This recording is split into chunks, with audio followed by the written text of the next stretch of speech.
Today we'll take a look at arguably the world's most heinous serial killer pedophile, Albert Fish. Plus we answer your mail call questions, give an update on Rex Heuermann, architect. And Garrett tells us the fastest way to go to jail in Florida is to crash your car through its front door. Also, stay tuned after the main story for another installment of Dear Douchebags. Oh, we're back, baby. Yes, sir. I'm Dave Jari. I'm Garrett Corder. And this is Criminal as Fuck. That is Criminal as Fuck.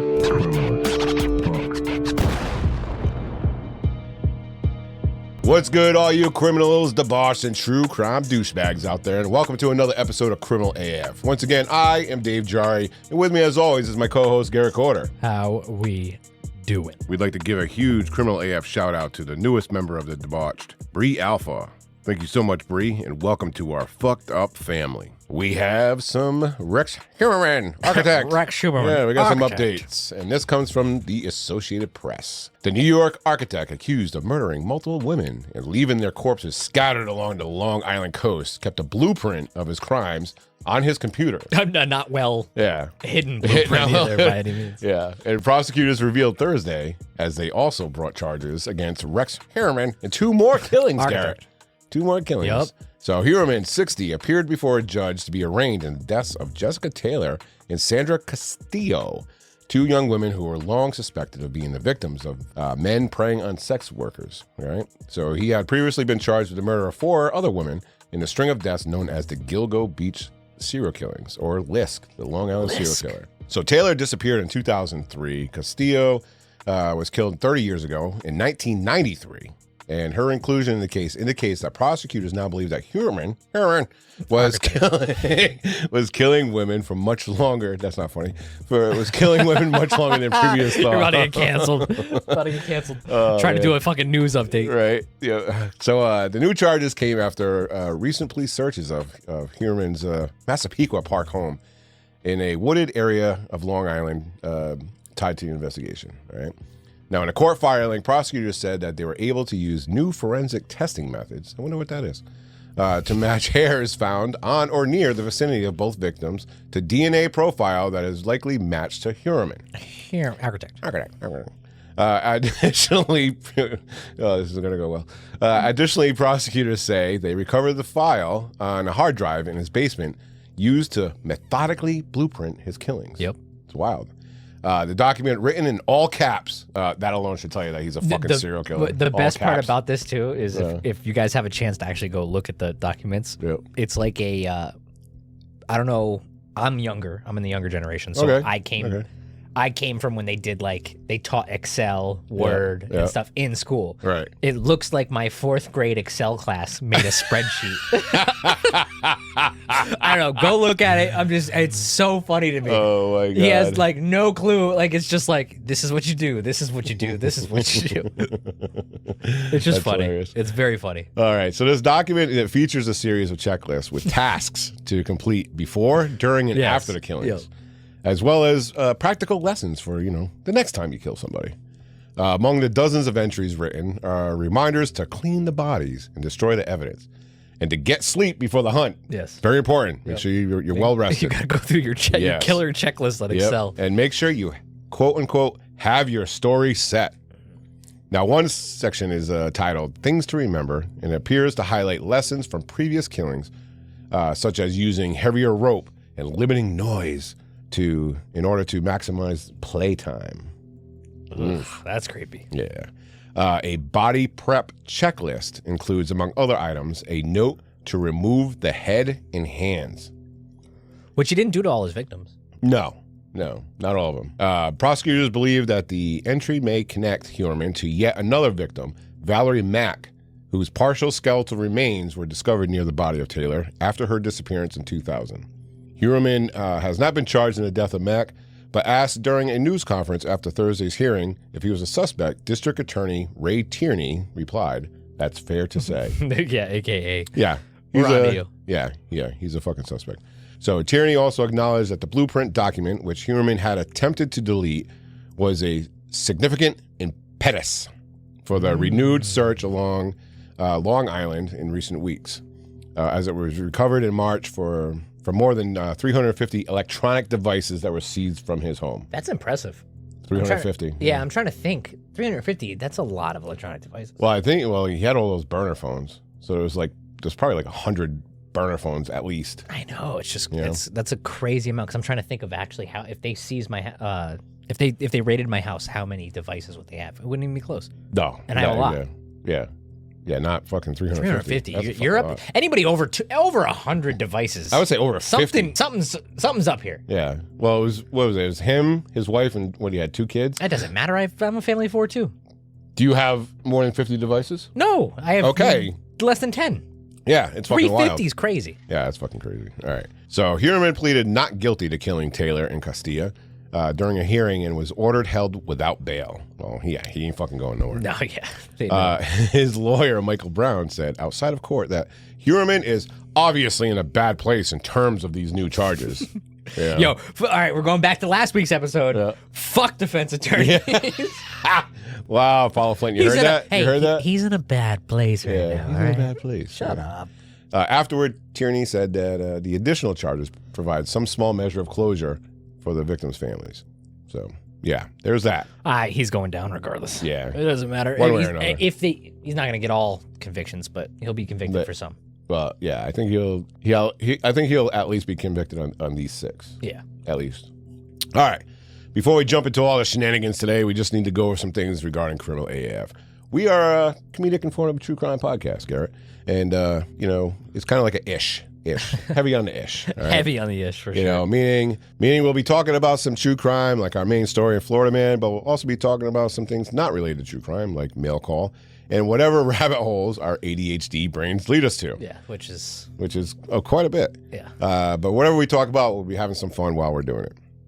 Sometimes, we find that certain aspects of these stories are particularly funny, and sometimes, we just like calling out a fuckhead for being a fuckhead. Yes, sir. If this is your first time joining us, you're about to experience 2 guys who have zero filter, and we fucking swear a lot. Speaking of zero filter. Yeah.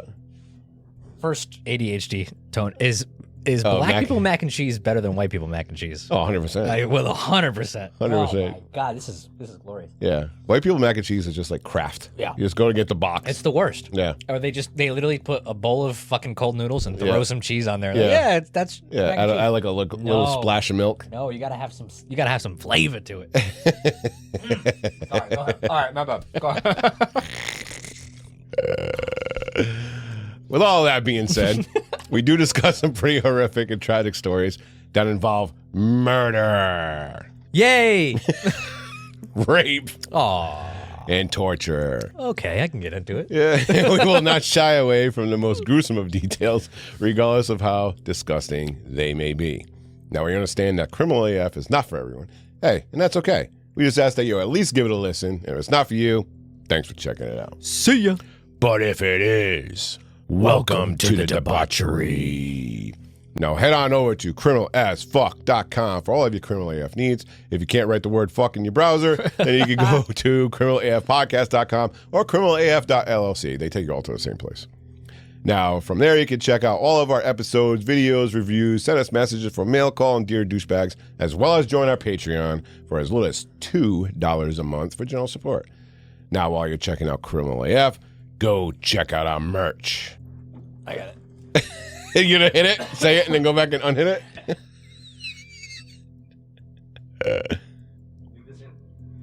All right. Go get you some merch.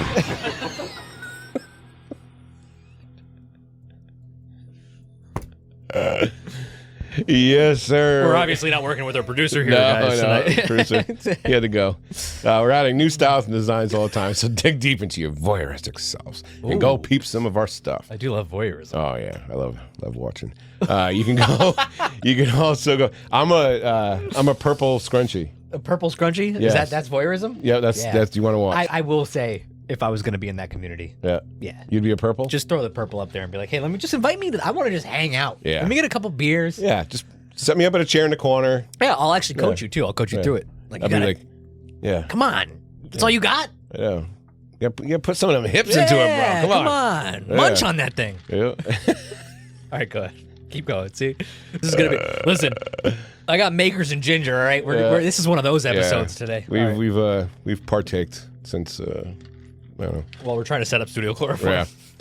Anyway, you can also go visit our friends over at welcometothe-debauchery.com, where you can find ourselves, Fright Flick FMK, and True Crime University. Finally, if there's one thing that we ask of you, is that you go to Apple Podcasts, Spotify, and Good Pods and leave us a 5-star rating, a positive review, and click the share button. It costs you absolutely nothing to do, and it will help us immensely in spreading the word that Criminal AF is Wait, I gotta hit the echo voice. The number one true crime podcast in the world. Call. Oh, my God. Mail call. All right, it's time for Mail Call, where you send in your questions and we answer them honestly and truthfully. No secrets allowed. Could be anything you want to ask. True crime questions, of course, but also, anything you want to know about us. Our deepest, darkest secrets, our hopes and dreams, and whether or not Garrett is a top or a bottom. Nothing is off limits. Now, I think you know. Yeah. Garrett says I'm going to be a bottom. I don't see that. I would totally top Dave. Stop. No, I don't see that. Listen, it's that front you put on. I know deep down you want to be a little. Yeah? I want to be domed? You want to be domed. Deep down. It's all a fugazi, a fugazi. A fugazi, yeah. Now, we try to get to all the questions, but for time purposes, we can only do 3 or 4. So if you don't hear yours this episode, it'll be coming up in a future episode. And first up, we have Kate Go and a friend down there from Down Under. Down Under. And Down Under Kate. Yeah, she has a 2-part question. What did you guys think of Baby Reindeer? Did you watch it? No. That stalker, on Netflix? I didn't see it. You didn't watch it? No. Okay. Well, I guess I'm answering this one. I didn't see it yet. Okay. I watched... We've worked so much out overtime in the last time. No, I get it, yeah. I watched, under the, the recommendation of Kate, actually, and a few other people from work. I did start watching it. It's definitely on my list. I got a backlog right now. All right. Well, I'm not going to give any spoilers, but I will say it's okay. I've watched maybe 3 episodes of it. Okay. 4, and I had to turn it off. I was over it. Really? Yeah. Okay, so then maybe I skip it. Well, you might like it. Okay. But basically, so the Baby Reindeer story is about a guy who has a stalker. Okay. All right. It's this lady, blah, blah, blah. He's like, oh, my God, look at me. Oh, I had a fucking stalker. Oh, woe is me. I made a story about it. Okay. True story. But as I'm like 3 or 4 episodes into it, I'm like, this dude is kind of egging her on. He likes it. Yeah. I think that happens more than people realize. Yeah. There's probably people it's just like everybody loves the idea of being wanted, right? Yeah. So who cares if it's the creepy guy who sits outside your window with a knife? He likes you. Yeah. Yeah. He just wants to watch. Just let him watch. Let him watch. But anyways, yeah, so I don't know. I was watching this and I'm like, this dude deserves everything he gets. Because he's, like I said, he's egging her on. He's like kind of like lead her on a little bit. Some of the actions that he does is kind of misleading to her. You know what I mean? Yeah. So I don't know. He got what he deserves. Good take. I like the take. I stopped watching it because I'm just like, this guy's a fucking idiot, and you're pissing me off. So yeah. So that's what I thought about Baby Reindeer. Isn't it amazing how men just like this, like if you're a man and a woman stalks you, yeah. It's not even close to the same thing as a male stalker on a female. Like a female is dudes are crazy. Dudes are fucking crazy. It's like you're not scared for your life. Like if a male stalks a female, it's creepy, it's scary. They're in your closet. Yeah, they go in your house. Right. They're like, it's just a totally different atmosphere. Yeah, I think like a woman stalker, I could be wrong, but I think like a woman stalker is more like they try to hack into your Facebook. Yeah. It's more try to split up your marriage. Like, whatever. Let me check his messages. Yeah. Kind of they do, yeah. But I'm sure there is where we would be proven wrong. There's somewhere out there. Oh, yeah. Some lady has boiling a fucking rabbit in the fucking stove. Yeah. So, yeah, that's what I thought about Baby Reindeer. I mean, some people like it. Wasn't for me. The guy fucking annoyed the shit out of me. Gotcha. And he deserves everything he got. But anyway. I'll give you my take when I actually watch it. Okay. Now, her second question is, can you clarify post-nut clarity? So we did episode, who was it? The motherfucking virgin. Yeah. Where he planned on killing his mother. Yep. And then killing his sister. Yep. But after he killed his mother, he got post-nut clarity. And was like, you know what? I don't really want to kill my sister anymore. You know? Like, that urge kind of goes away. So, post-nut clarity. Go ahead, Dave. You take it off. All right. Well, post-nut clarity can mean a varying thing. So, it could be like actual, like sex. You know, like you're at work and you're like, oh my God, I'm fucking so horny right now. And you're like, ugh. And you go home and you have sex with your wife or whatever, or a random stranger. And after you nut, you're like, okay, I'm good. You know, whatever. And it could also be like, you know, if you're scrolling like porn or something. Yeah. And you come across a scene and, you know, you fucking do your thing. And then afterwards you're like, ugh. Yeah. Why did I do that for? Yeah. It also can be, you know, post-nut clarity can be the 2 a.m. bar's about to close. You pick up a girl. Yeah. She's not. Yeah. She's not the girl you wanted to bring home, but she was. However, you're going to do it. Yeah, you're going to do it. And then once after you bust. Yeah. You're like, it's that moment after a man releases. That sounds so fucking disgusting. No, it is, yeah. But that you realize all your choices up to that point were just horrible. And then you want to run. You want to run away to the hills. Yep. And that even happens in, like, you know, people, you hear stories about guys who are just like, don't touch me. Don't touch me. Yeah. After. It's I don't know, it's primalistic maybe, because you're trying back in the you know, the caveman days, we were just trying to bust a nut and run. Right. Anything you could. Yeah. Yeah. Once you bust, you're fucking out. Yeah, you're out. There's saber-toothed tigers chasing you and shit. You know what I mean? So that's why, ladies, if a man comes quick, that's a primal urge and a primal instinct that we have, all right? We got to get the job done and we got to be in and out. Listen, there's I said saber-tooth. There's saber-toothed tigers chasing us, all right? Yes. So truthfully, your man's actually more of a man if he comes fast. There you go. Garrett logic right there. Garrett logic. He's at roots with his primal urges. Yeah. I like it. I'll go with that. Yeah. Yep. So that's post-nut clarity. That's pretty much wrapped up in a nutshell. But the porn thing is real. You'll be like, oh, you'll be into it. You'll do your thing, and then you'll be like, oh, what the fuck am I watching? What was I? Yeah. Oh. Yeah. What was I thinking? Oh, it's shame. Yeah. It's basically shame. After you come, you're just shamed. You're disgusted in yourself. It's like a fucking like a Protestant like nun just like shame. Now there have been some pretty famous post-nut clarity serial killers. You know, kind of like the GOAT Ed Kemper. Yeah. You know.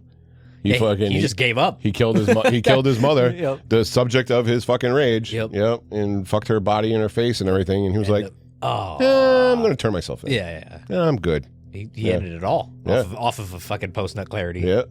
That's what it is. Vision. Yeah. He did life in prison off of post-nut clarity. Yep. So that's that. So thank you very much, Kate Goena. That was a good question. Yeah, that was a good question. All right. Next up, we have Dylan, 8722. And Dylan asks, if you could have 10 minutes with any serial killer, who would it be and what would happen? Ooh, what would happen? 10 minutes? That's such a tough question to answer off the top of the dome. I don't know. Go ahead. Well, everybody knows my fucking Kemper. Yeah, my serial killer crush is Kemper. So that would be. I mean, that's the easy answer. I would probably have to go with BTK. All right, go ahead. All right. I literally thought of that 2 seconds ago. So my 10 minutes with BTK would consist of me beating the living piss out of his fucking disgusting, gross ass fucking face. BTK got to me. Yeah. That's one of the stories that I've this episode obviously is titled Albert Fish, right? Skull. So we know he's the biggest scumbag of all time, piece of shit. Yeah. But the BTK episode always gets to me. I don't know what it is. Yeah. Out of all the serial killers, BTK is probably the biggest fucking scumbag there is alive. See, I instantly thought for me, I would kind of go into like a Dr. Phil mode with BTK. I want to know. Pick his brain a little bit? I want to know why. Like, dude, you almost got away with it. Why? Mm-hmm. Why did you? What was the point? Like, I feel like there's so many unanswered questions there. Yeah. Like, did he deep down, did he want to get caught? I guess he missed the whole fucking cat and mouse kind of thing. Yeah, but then keep going. Yeah. Yeah, he was a fucking idiot. Yeah, that's He's what like, I'm hey, can you trace a fucking floppy That's disk? what I mean. Like, dude, are you fucking that stupid? And the cop's like, no, we can't do that. Yeah, sure, Fucking, send yeah. it. That's like when Send you see. it. That's when you see those like the police departments always joke on Facebook or whatever, and they post like, "Oh, don't have your plug today on Christmas? It's just call us and we'll come and deliver your weed for you." Like, are you gonna really do that? Right, Fucking idiot. Yeah, Absolutely 100% BTK, and I would beat the living piss out of him the entire 10 minutes, and then I would curb stomp his fucking skull and smash his fucking brains. Fair enough. Yeah. Fair enough. I like the Dr. Phil aspect of. Yeah. I could choose any serial killer. I would just like to really deep dive. Just pick their fucking brain. Yeah, just like, pick a brain. Who hurt you when you were younger? Yeah, learn more about all those unanswered questions that we always come up. Yeah, so you're interested in the psychology. Oh, I would love that. Yeah. I just want to go in there and beat their fucking heads Yeah, in. but I mean, they're behind bars. Yeah. They're gonna die anyway. They serve their justice. I'm fucking petty though. I'm petty as fuck, It's dude. true, you I are. am fucking petty as fuck. I want to make people suffer who deserve to fucking suffer. You're like Dexter, dude. Yeah. You are Dexter. I'm Dexter. All right. All right, thank you very much, Dylan. That was a pretty good question as well. Now, we have one that was sent in quite a while ago, and I must have missed it. Okay. I mean, quite a while ago, meaning like November. Oh wow. Yeah, it fell out. So I sincerely apologize, but it's from Michael McHugh from down in Australia. Oh, another down under. Yep, and he asked, do you worry for your family's safety the more you research and discover how much evil there is out there? He adds in, big love from Sydney, Australia. That is such a good question. You How the guys are fuck did you let that cunts. go? How'd you let I that? don't know. That's such a good one. For us. It's a very good question. Fuck. It's a very, very good question. And I apologize, Michael. So sorry. I hope you're still listening. We didn't get pissed off and be like, oh, they didn't answer my fucking question. Fuck them. Yeah. Yeah. But anyway. Do I worry? The thought has crossed my mind that could possibly be a serial killer out there that listens to the show. And we talk about where we're from. We don't hide the fact where we're from. Yeah. You know what I mean? And I drive around with a fucking sticker on my fucking car. I know, yeah. Dave has a giant mural of criminal AF on the side of his car, by the way, guys. If you're ever in Connecticut, you're looking around, you want to know? Well, it's got one of those fucking scan things so people can... Yeah, so you do get afraid. I've thought about it, yeah. Not afraid, but I've thought about it. Somebody who's just like, you know what, fuck these guys. Yeah, fuck these motherfuckers. Yeah. Pieces of shit. I think also he's asking, fucking hate like, defense as attorneys. you do research and you listen to these stories, you hear Yeah. these horrific crimes, are you afraid for your family for something bad In happening? general. Not Yeah, not just because I got of the you, I got you. podcast Yeah, and stuff yeah, like yeah. that. He's also saying this. Right. And I agree with you. Yes, 100%. It has For me, opened my eyes a little bit. Yeah. You know, daughter, wife, the whole nine. My son, I have young kids, and it's terrifying. But I will tell you this. Come to my house, motherfucker. I swear to God. I can hit a quarter at 50 yards, baby. 50. And my wife can shoot, too. All right. So, sorry it took fucking 18 months to get to your fucking question, Michael McHugh, but that was actually a fucking very thought-provoking... yeah. Which spawned off into fucking other conversations. I will say though, it does. I hear these stories and stuff like that, and I just think, and my wife does too. My wife watches. It's just like all of the people that listen to this podcast. She's a huge true crime fan. Yeah. And she just consumes every single episode and Netflix special and Amazon Prime special. Yeah. And it's in her head. She'll hear a noise at night and jump up like. Yeah. She'll have terrors in the night. It's like you psych yourself out when you listen to this shit 24/7. Like since we've been doing this podcast, there's definitely things that I pick up on. Yeah. Like if I'm leaving like the store, I'll see if there's something like a note left on my fucking windshield, which is a true. Listen, from Criminal AF, if you ever walk out of a store and there's a flyer or a note to your windshield, underneath your windshield wiper, get in your car and drive away. Yeah. Don't waste your time trying to get the fucking thing off your fucking... No, I mean, get to a safe place and take it, you know what I mean? Because that's a ploy, too, for sex, human trafficking. Yeah. They put these things, so when you get out to fucking take it off your fucking windshield, they're like, whoop, they swipe you up and fucking take you out in a fucking white van. Yep. So, there are certain things I pick up on. Yeah. So, again, thank you very much, Michael. Sorry it took so long to fucking answer that question. Finally, we have Holly Moe, and she has some rapid-fire questions, Garrett. Rapid fire, go. 10 for me. I like these. 10 I like for me, these. 10 for you. Okay, we go, split go, them go, up, go, okay? go. So Yep. I'm going to ask you first. Okay. All right. Virtue or sin?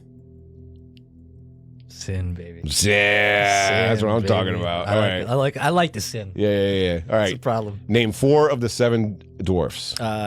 Sleepy, grumpy, bashful, dopey. Okay. Boom. There you go. Do you want to live forever?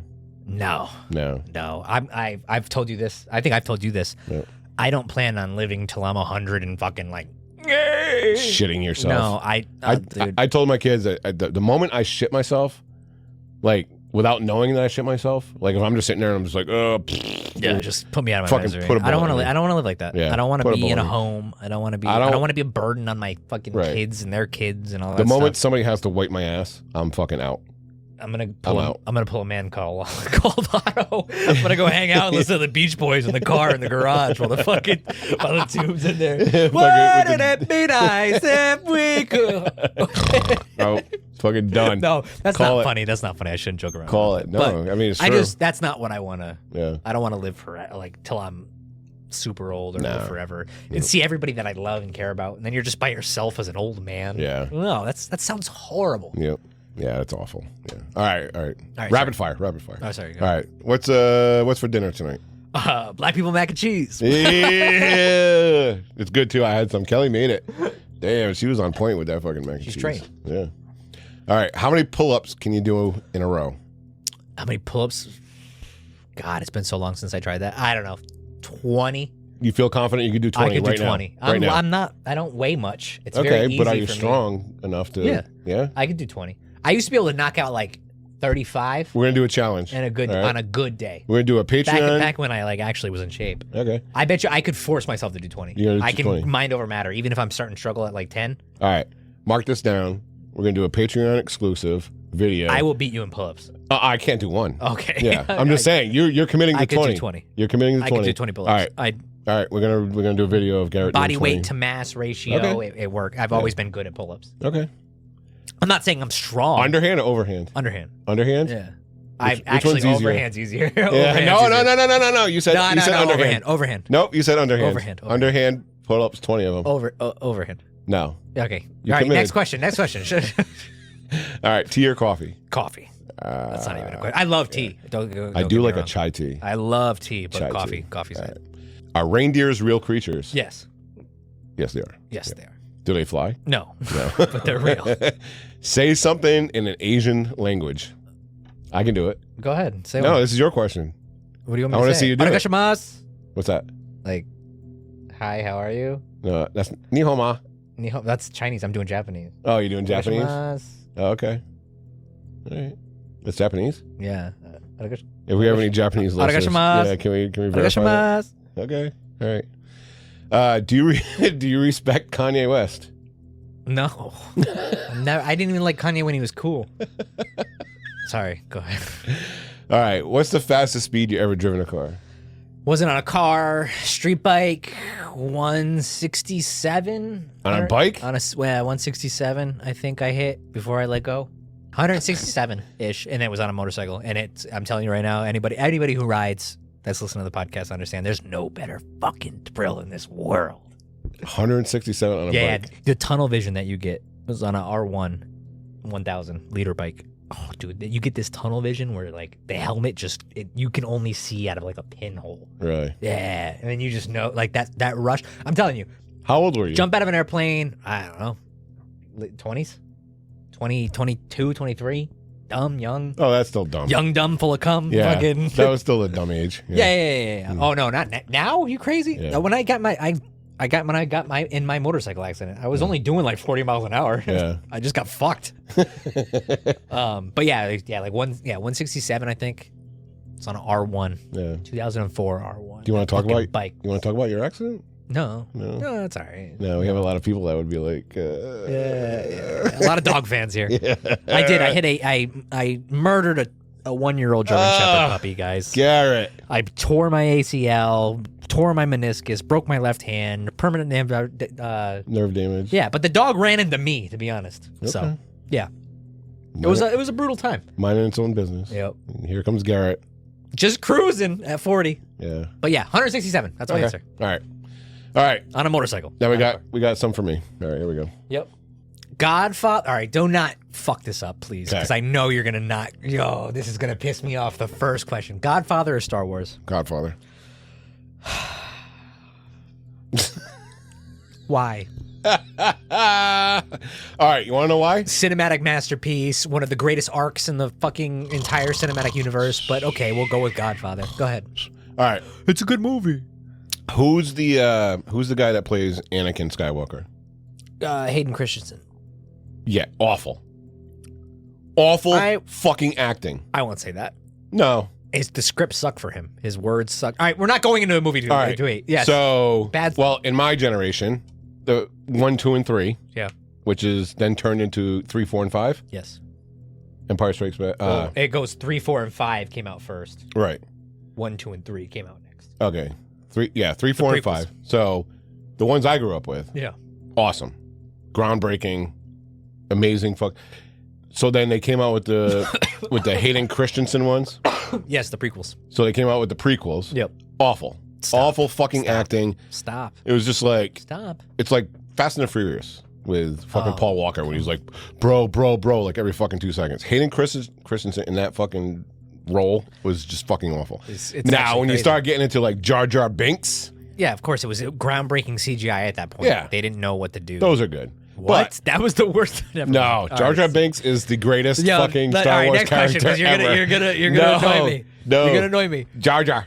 No, miso. Star Wars, and I love now. I will say this before you go on: the fact that the prequels are getting love now because they were shit on by the boomers that liked the original Star Wars back in the day. I'm not a boomer. I know. I'm talking about even older than that, like the people that were like, "Oh, I love Star Wars" and all that stuff. But they got shit on back in the late 90s, early 2000s, whenever they came out. Yep. They're getting love now, and I like that. I can't, no. They deserve it. The Revenge of the Sith is one of the greatest movies ever made. The story is good. Oh, God. I like the story of it. But Anakin... Go back and watch it. All right, next question. I can't do it. I can't. You're asking me. Godfather. You're right. All right, okay. Godfather. But from Godfather's a great movie. I'm not 1, 2, and 3, Godfather. Yeah. Yeah, but it's not Star Wars is just as a whole is just my God, it's so good. All right. Do you like the word dapper? I do use it. You're looking pretty dapper today. You say that I've heard you say it a couple times. Like, oh, all right, Garrett. I like dapper. You look pretty dapper. Dapper's nice. Yeah, I use that. All right. Big dogs, small dogs, or no dogs? Ooh. I've had big dogs. I've always had big dogs. I've had, well, what do you consider big dog? Like a pit bull, that's not shepherd. I don't think those are big dogs. But mine were big. German shepherds can get pretty big, but pit bulls are fairly small. No, mine was. They're heavy and stocky, but they're not big dogs. Mine wasn't like a full pit. It was a pit mix. Oh, okay. So it was decent size. So now that I'm getting older, I would say I want a nice small dog I can cuddle with. Yeah. Come on up on my lap. I like medium dogs. Yeah. Like Anya. You know what I mean? Like that 30-pound range, 30 to 40 pounds. Yeah. Big enough to like the Yorkies that you deal with. Like, you have to like lift them up and fucking help them around the house and shit like that. Like I want a dog that can fend for itself and won't get taken away from a hawk. That is factual. But like it's not factual. So big that they're knocking the fucking your drink off the nightstand and I like a medium sized. My favorite dog of all time is a boxer. I fucking love boxers. Yeah, they just got so much energy. I fucking love boxers. But the older I get, I don't have the energy to deal with those high energy dogs. So I just want a nice little dog I can sit in my lap. Toy. Dude, I love a good Chihuahua. People hate on Chihuahuas. I love them. I love this. There's so much fucking. Especially the Chihuahuas with their eyes like going in different directions and bug the fuck out. Yeah. You got a big ass apple head. Yeah. Their head's bigger than their fucking body. All right. I like them. All right. How many hours of sleep do you need? 4. I can get by in 4 hours of sleep a day. You're grumpy. You're a little grumpy goose on 4 hours. Me? Yeah. I get a little ornery. You're a little grumpy. You need 6. I can never get 6 though. I know. My longest is 4 hours at a clip. Like if I have a whole day off, like I can do sleep 4 hours. I'm up, then I'll take a nap. But I can never, for some fucking reason, I can never sleep more than 4 hours ever. And then you wake up. Well, you go back to bed though. Sometimes. Yeah. Yeah. I'm like 6. As long as I get 6, I can function. Yeah. Fine. Yeah. Anything less than 6, I'm fucking miserable. Yeah. Are women complicated? Absolutely. Absolutely. I can't figure them out for nothing. I'm like fucking going on. I'll be 50 next week, and I still haven't figured them out. You know?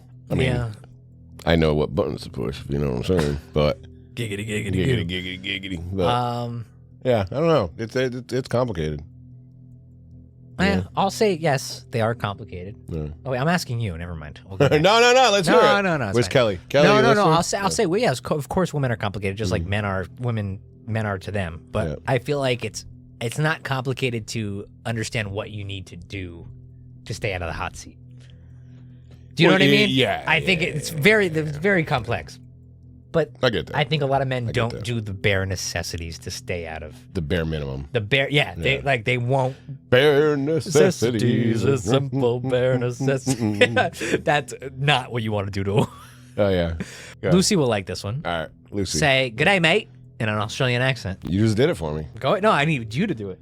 Good day, mate. Oh, actually, yours sounds pretty good. Crikey, golf.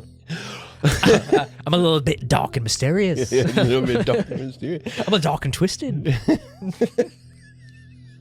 The Australian accent is so good, dude. It's so good. Look at these wild crocs. No, that was fucking awful. All right. I Love on the Spectrum Australia just changed my mind on the Australian accent for sure. Love on the Spectrum Australia is hands down the greatest fucking show. The greatest show. I will say it's top 3 shows to ever come out on Netflix. Ever. Like. Oh, it's so good. Blows the U.S. version out of the water. The U.S. version sucks. Yeah. And that stupid animation bitch that I hate so much. Sorry. He just spit out his beer. I like animation. All right, sorry. I can't make it. What's your favorite carb? But sadly, you know what? I would bang the fucking shit out of that carb. Fucking weirdo.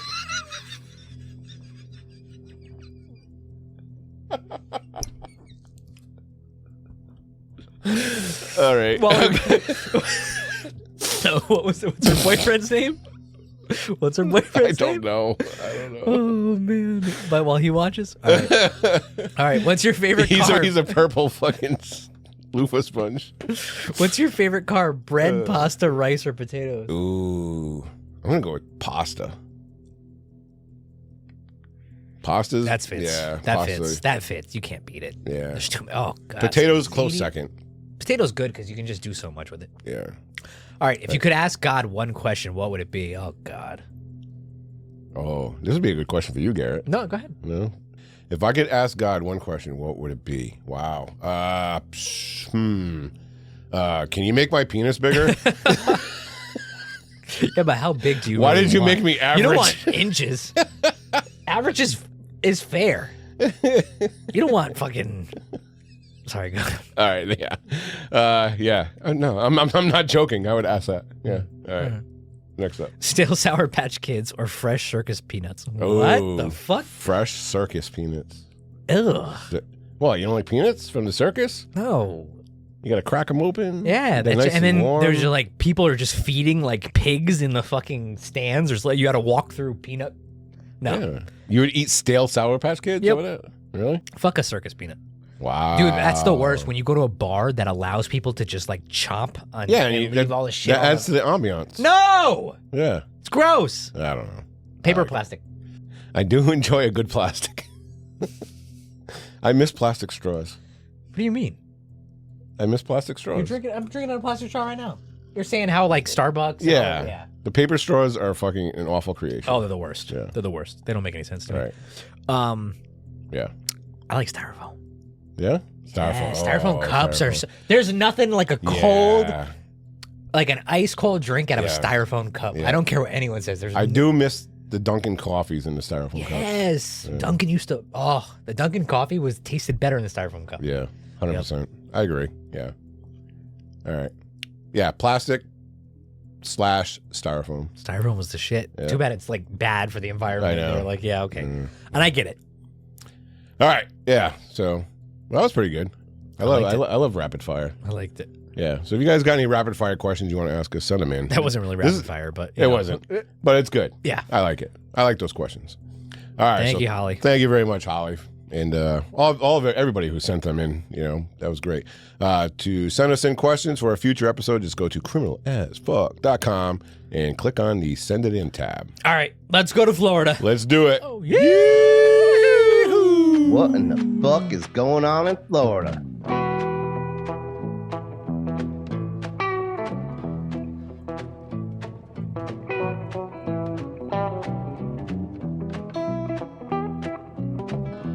Martin County, Florida. A naked man crashed his car into a Florida jail, saying he wanted to kill everybody. Oh, hey, that's like down, that's Jensen Beach area. Yeah. Port St. Lucie. One of my best friends lives there. Oh, really? Yep. Oh, okay. Port St. Lucie. Yep. All right. A video shows a car crashing into the lobby of a Florida jail that was driven by a man who authorities said was naked from waist down and threatened to kill officers. The incident happened late Monday night at the lobby of the Martin County Jail when a 40-year-old Joseph Leedy drove his car through the entrance, the sheriff's officer said. Surveillance videos released by the sheriff's office showed the Toyota sedan slamming into the front doors. Leedy got out of his car wearing a woman's blouse and no pants. Then poured motor oil on the floor and said he wanted to set it on fire, authorities said. He also made homicidal statements about police officers and said he wanted to kill everyone and threw rubber snakes on the floor. Shut the fuck up. I'm not kidding. This is real. Dude, imagine being the guy working the front desk at the fucking intake. Like, jail. what the fuck? Authorities said. While our deputies were interacting with him, he kept saying things like, the devil told me to kill everyone. And he kept, that's a pussy way out, though. Yep. We all know that's a pussy way out. Yep. And he kept sharing his disdain for President Donald Trump. Fuck Donald Trump. Chief Deputy John Burdinsky said at the news conference Tuesday, according to WPTY. Leedy fought the deputies in fire rescue before he was tased. He fought deputies and the fire rescue. He was going out. He's like throwing fucking rubber snakes everywhere. And he's like dropping oil. He was eventually restrained and taken into the hospital. Burdinsky said paramedics gave Leedy multiple doses of ketamine to calm him down. Oh, damn, I wish I was him. I know, right? You get a free K-hole trip if you fucking wig out. But it did not sedate him. That's kind of even crazier. He was later booked. Oh, he had to be on fucking like some synthetic shit. He was probably doing some PCP. He was later booked into jail on charges of aggravated assault on a law enforcement officer and criminal mischief. That's it? Wow, for driving his car through into a jail? Yeah. And we'll include the video, the pictures. The video's wild. Yeah, it's in there. Yep. Officials said no one was in the lobby at the time of the crash, but the incident caused thousands of dollars in damages. Yeah. Burdinsky said authorities believe Leedy was under the influence of controlled substance, but they're awaiting the test results. You think? The medication that a normal person would be sedated by was not affecting him at all. So that does lead to us to believe they built up a tolerance between two different types of drugs, Burdinsky said. So he had a tolerance to ketamine, which they were fucking dumping into his fucking body. Yeah. And then that's so interesting. I didn't know that that's what they would be giving people. Like, it just goes to show how far ketamine has come. They wouldn't give you ketamine to sedate you back in the day. They're starting to realize like the benefits into that. Not that you're an expert. No, I'm not an expert on ketamine. No. But what is ketamine?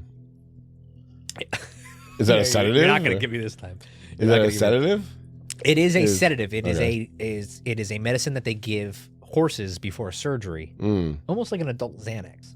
Okay. You know what I'm trying to say? It's They use it to sedate horses and other large animals. It's horse-powered tranquilizer. Xanax.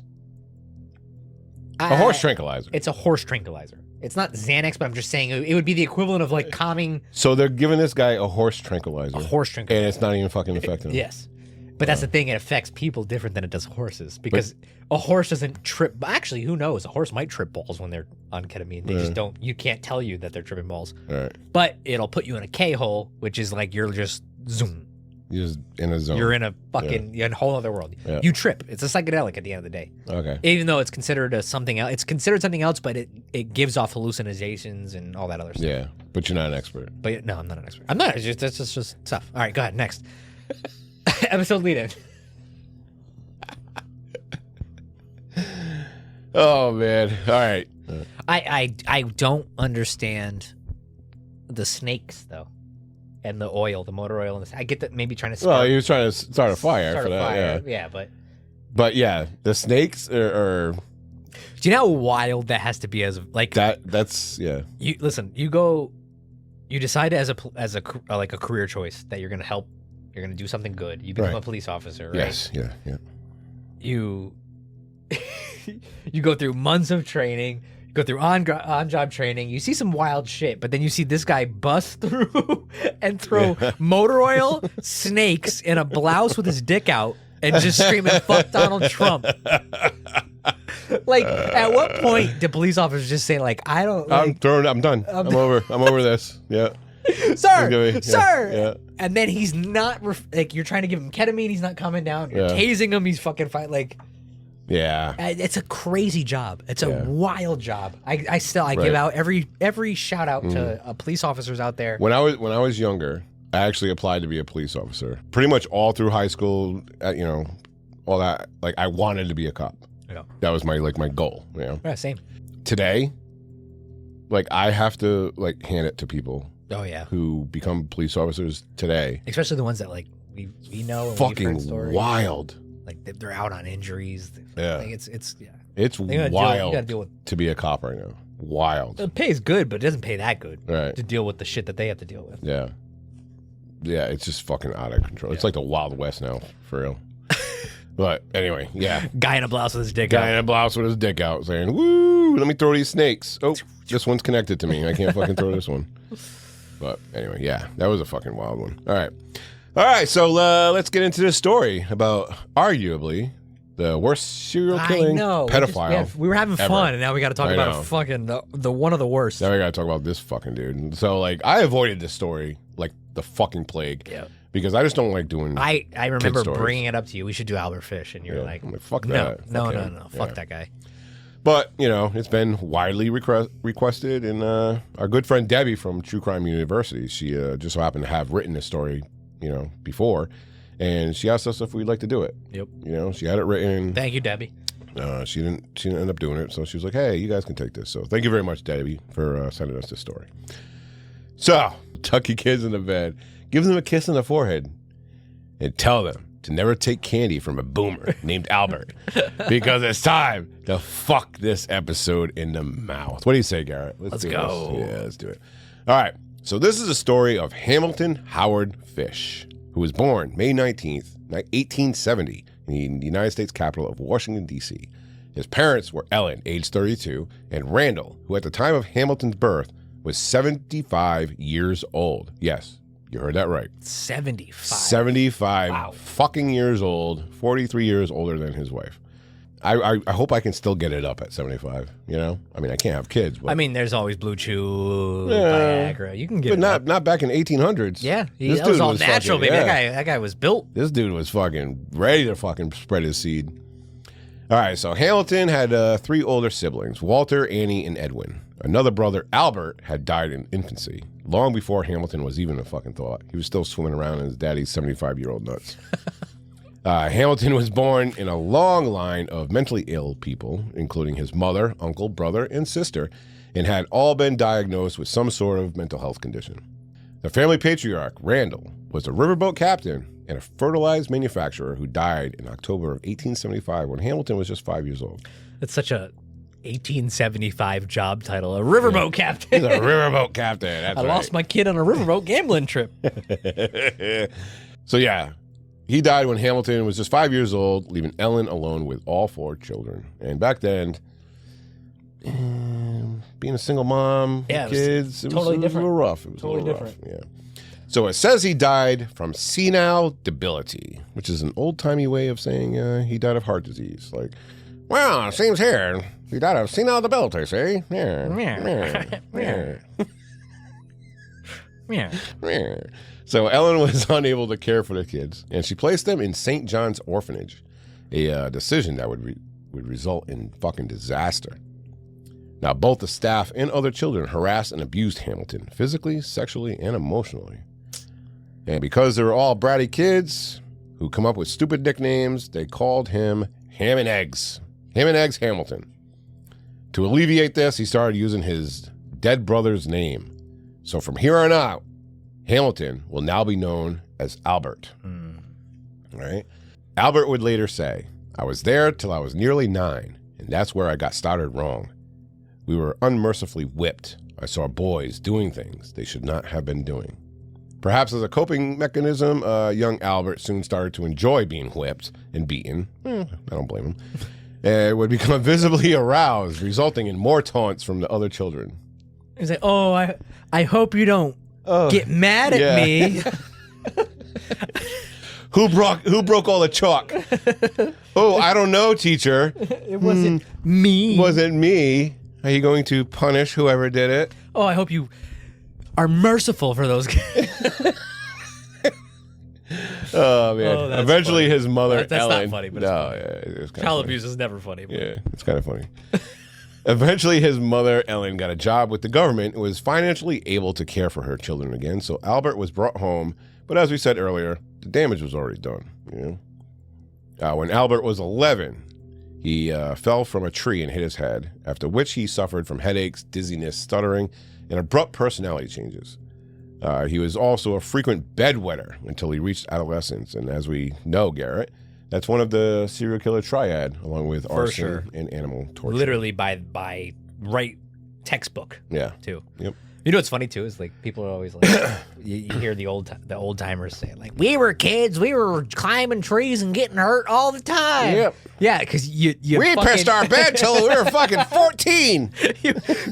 you banged your head and developed a stutter and then started murdering kids. Like maybe it's not a bad thing that we just let the kids just do whatever the fuck they wanted. Right. All right, my bad. Go ahead, keep going. All right, when he was 12, Albert had his.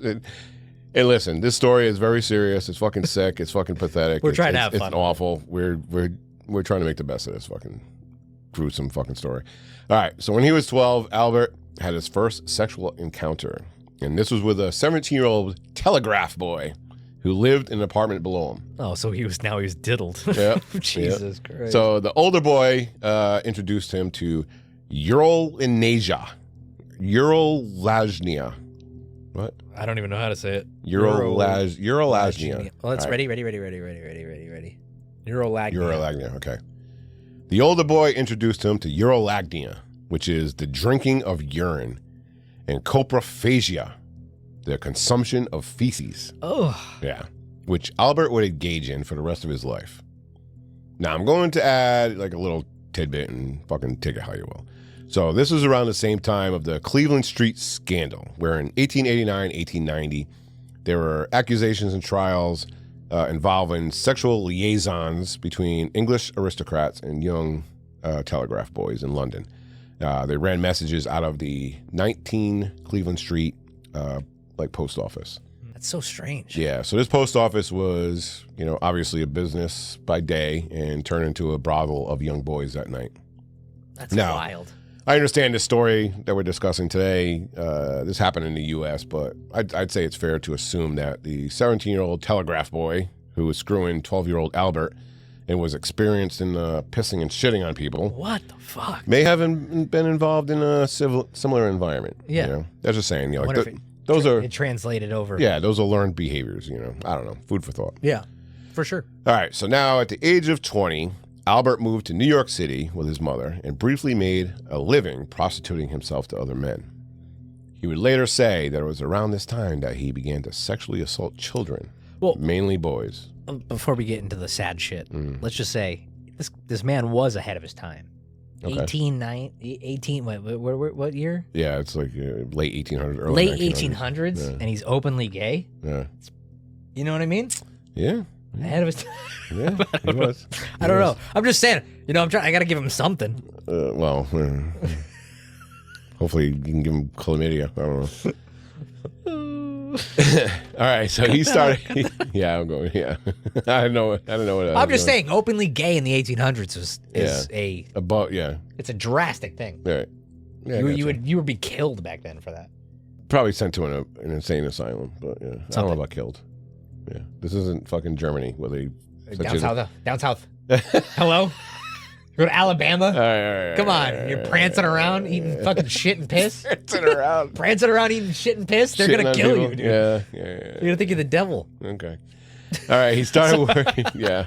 All right. He started work as a painter, which enabled him to move about to different locations. He claims that he often lured children into basements of the buildings he was painting. Around this time, he started another hobby, which was letter writing, which is back in the late 1800s. Letter writing was a hobby. Yeah. You know? He found the addresses of adult women in newspaper Lonely Hearts ads and sent them obscene letters filled with details of spanking them, as well as drinking their piss and eating their shit. What the fuck? So at age 25, Albert's mother fixed him up with 19-year-old Anna Marie Hoffman, and the two were married not too long later. Now, over the years, Albert and Anna had 6 children together. Albert Jr., John, Anna, Gertrude, Eugene, and Henry, who were all raised primarily by Anna, as Albert was off, he often traveled for work and, for painting and did special trips to have sex with fucking boys and shit. Yeah. He was a busy guy. Yeah. He had things he got to do. And so on one occasion, one of Fish's male lovers took him to a museum that featured an exhibit of dissected and preserved body parts. All right. So there was actually an exhibit that was going around not too long ago. It's called Bodies Revealed. I went. Do you remember that? Yep, I did it. Yeah, that showed actual bodies like broken down into various levels. Like some had their skin removed. Others had their entire muscular system removed to reveal just the nervous system. Yep. So I went to the Connecticut Science Museum as a chaperone for my daughter's 6th grade class. Oh, no. This is years ago. And they had 2 bodies, a male and a female, and they positioned a woman in a reverse cowgirl position on top of the guy body, right? Now, if I remember correctly, they had the woman's abdomen kind of open so you could see the penis inside the woman. What the fuck? Yeah, this is. I don't remember that scene. I went to that same exhibit. I'm actually putting it up on the fucking video. Oh, you're putting it up there. Yeah. Okay. So now here's the thing: they're real bodies donated to science. Okay, so imagine being the person who had to take a dead guy's dick and insert it into a dead woman's vagina, and then cut the woman's abdomen out to show what it looks like to have a dick inside of a woman. Imagine that being your job. I don't know. It sounds perfect for Albert Fish. I don't know. I just wanted to throw that in. It was fucking wild. That's funny that you had to sit there as a chaperation for a 6th grade girls class. Yeah. Look, kids. Yeah, that's called reverse cowgirl. Fucking, have at it. Yep. Yeah, it was kind of awkward. I was like, all right, so we're moving on. To over here. Look at there's the nervous system. Oh wow, look, there's a brain. Okay, don't look at the penis. All right, so back to Albert Fish. All right, so he was fascinated by a dissected penis and became obsessed with mutilating genitals throughout his life. Ugh. In 1903, at the age of 33, Albert was arrested for the first time and convicted of grand larceny, for which he served 16 months in Sing Sing prison. Sing Sing. Sing Sing. While there, he acquired the nickname Shit Stick. For you can probably guess. Oh, he probably loved prison, dude. Yeah. What a And if you can't guess why he was called Shit Stick, it's because he liked to fuck dudes in the ass and getting shit on his dick. But anyway. Ew. I digress. Never mind. Yeah. This will get banned. Yeah. If I start going off. In 1910, Fish met a mentally challenged man named Thomas Kedden in Delaware and held him captive in an abandoned barn for 5 weeks. In what reads like a penthouse forum letter from hell, Fish later recalled the torture he subjected Thomas to, including whipping, defecating on him, and sticking needles in his ass. He later recalled, "How did he scream? It was sweet music to my very soul to hear it and know that no one else could. I clapped my hands and jumped with joy when I heard him screaming." It's straight sadism. Yeah. He's sadistic as fuck. Right. He's such a fucking weirdo. Yep. So before releasing Thomas, Fish severed his penis in half, bandaged it, gave him $10, and kissed him goodbye. Fucking weirdo. All right. Yeah, to think that there's somebody that's even there's actual people in this world that are capable of being into this. Yeah. Enjoying this, getting sexually aroused from that shit. Yep. It's wild. Now, at 47 years old in 1917, an incident occurred which many believe instigated Albert's descent into madness. I don't know. He's already there. Yeah, he's pretty fucking crazy now. But his wife left him for a man named John Straub, a handyman who had been their boarder. Although she returned a short time later, she hid John in the basement and would make frequent trips down there to, for their little trysts. Their little rendezvous. They had a little boom room down there in the fucking basement. It's amazing, Always be a handyman.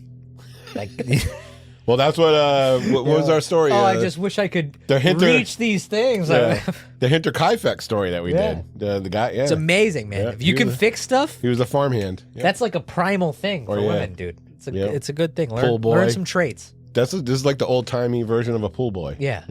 Yep. Sitting there like, you can fix the devil plumbing? Yeah. Can you... I'm moister than an oyster. Yeah, can you drain my outhouse? Oh.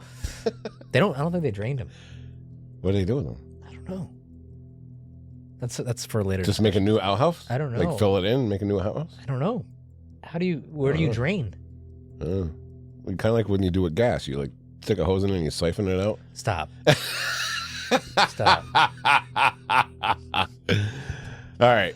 So when Albert found out his wife was banging the handyman, he was furious and he threw them both out. So Anna left with all the furniture, but she left the kids. She's like, fuck them kids. Oh, give me the fucking couch. Give me the couch and that armoire. You keep the kids. You keep the children. Yeah. By all accounts, Albert was he was a pretty good dad. If by being a good dad means involving his children in the 1880s or whatever it was. Yeah. The standard wasn't that high, but okay. He's like, hey kids, how about you whip me and entertain them by inserting cotton into the his butthole. Let me redo that. Jesus Christ, dude. So he would have them whip him with homemade leather whips and entertain, quote unquote, them with inserting cotton into his butthole and setting it on fire. Do you ever do that with the kids? No. Come on, kids, gather around. You know what's so funny is like you light this cotton on. That's fire. What people don't realize is you try to keep it light, and then like you realize that there is some fucked up people. Stories. This right here is why I did not want to fucking do this story. Fuck. But we're doing it. We're here. We're committed. We're committed. So let's go. That's sickening. Yeah, so the children, they reported that Albert became delusional, screaming, I am Christ, and saying that he received messages from God and other biblical characters. Years later, he said, it seemed to me that I had to offer a child for sacrifice and to purge myself of sins, inequities, and abominations in the sight of God. So that's what he had to do. He had to sacrifice children because he's a fucking nut job. I was about to say this too. Right. There's a little paranoid schizophrenia. There's I'm looking at the mental aspect of it. Yeah. Undiagnosed psychological problems. Yeah. And paranoid schizophrenia right off the rip, at least. Yep. On top of a whole bunch of shit. Yeah. And it seems like, like you said, like schizophrenia and whatnot, it seems like when they go through that, they're seeing like biblical figures, like religious figures, like God or Jesus, but there's also devil, demonic, like dark shit too, right? with those people. Yeah, it always seems to go. And back then, they were just like, do some cocaine about it. Yeah, they would prescribe you like it's witchcraft. I don't know, like they had no actual fucking reasoning for it. Oh, let me bleed you. Yeah. Let's put some leeches on them. Yeah. Bring them to the river. Bathe them in fucking river juice. Oh man! All right.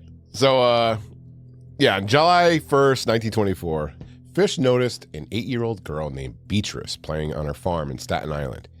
He tried to entice her, but fortunately, her mother was nearby and shooed him away. Shoot! Get away. Get away from my daughter.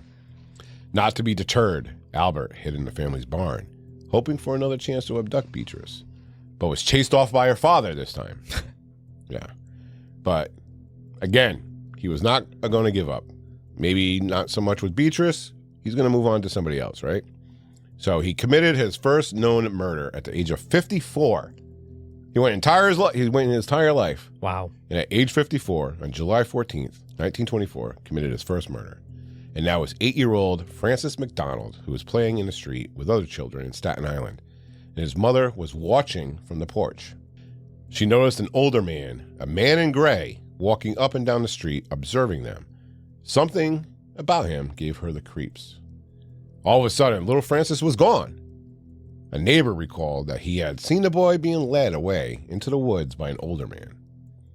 Word of the missing boy... You didn't stop it? Yeah. Yeah, I saw a little, look at here, see? What, why is that time period so primitive? Like, I never understood that.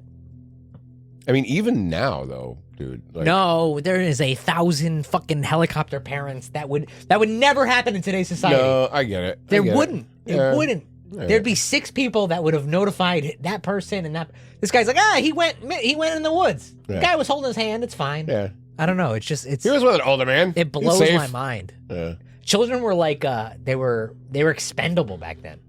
I'm talking 1800s. Like it was one like. But we also did a case not too long ago. Well, actually, a fucking long time ago. The Genovese syndrome. Remember? Yes. Yeah.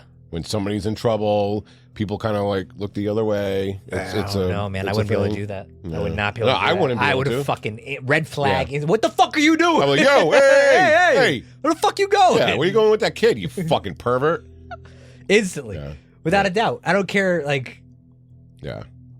Well, they didn't do that back then. And word of the missing boy spread, and panic ensued. Searchers found the body of Francis in the woods the following morning. He was under a pile of branches, and he had been strangled with his suspenders and atrociously assaulted, according to the coroner. Atrociously assaulted. People became paranoid, and sightings of this mystery gray man were reported everywhere. Parents began telling their children, hey, you better be good, or the gray man's going to get you. Fish's next documented murder occurred on February 11th, 1927. A 12-year-old boy named Johnny was watching his 2 younger neighbors, both 3-year-old boys named Billy. They were playing in the hallway of their Manhattan apartment building when he was drawn inside by the crying of his baby sister. So now Johnny goes inside, the two Billies are left outside, right? He returned to find that both Billies had vanished, and Billy Beaton was found by his father safely playing on the roof. And when asked where the other Billy had gone, he gave the chilling reply, the boogeyman took him. Oof, because you know that's what he said. Yeah. You know that's what Albert said. Yeah. For sure. I'm the boogeyman. Yeah. So as with little Francis, neighbors searched frantically for Billy Gaffney to no avail. Later, a trolley driver recalled a boy matching Billy Gaffney's description being led onto the trolley crying by an old man with gray hair dressed in gray.